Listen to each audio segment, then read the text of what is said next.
Well, now it sounds like something out of Space Odyssey, iRobot or Westworld. Artificial intelligence that's become so smart it's developed a mind of its own.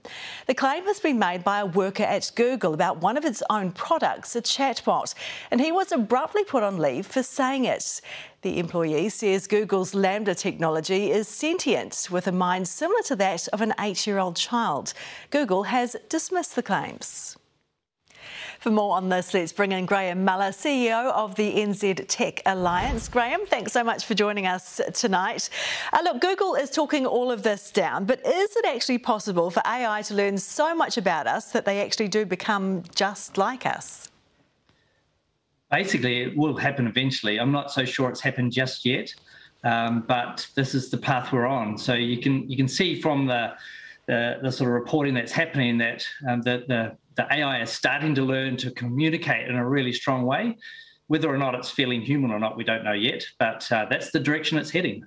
How will we know if it is actually starting to feel human? Where will the crossover point be? That's a really good question. There are some tests which they've been talked about for a long time about whether they can do things in ways that only humans can do. So the scientists will be kind of watching that. But I think what was really interesting about this one is that the AI, basically just a chatbot, was starting to talk as if, according to the reporting, as if it was feeling emotions. Now, that's probably more about how it was programmed to start thinking about what we might want to hear than actually feeling emotions, but it's sort of heading that way pretty fast. OK, you talk about this being the path that we are on. How long is that path? What are you expecting over the next 1 to 5 years?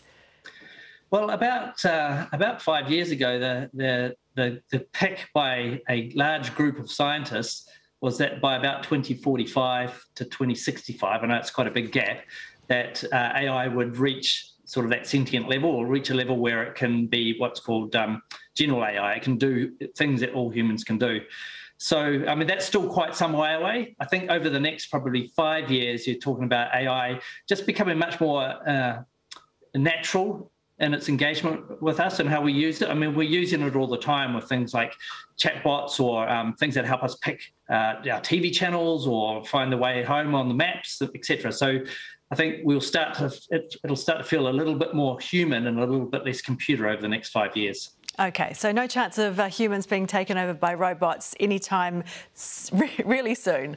I'm not an AI expert, but that's not what everything else is telling me. OK, thanks very much for your time tonight, Graham. You're welcome.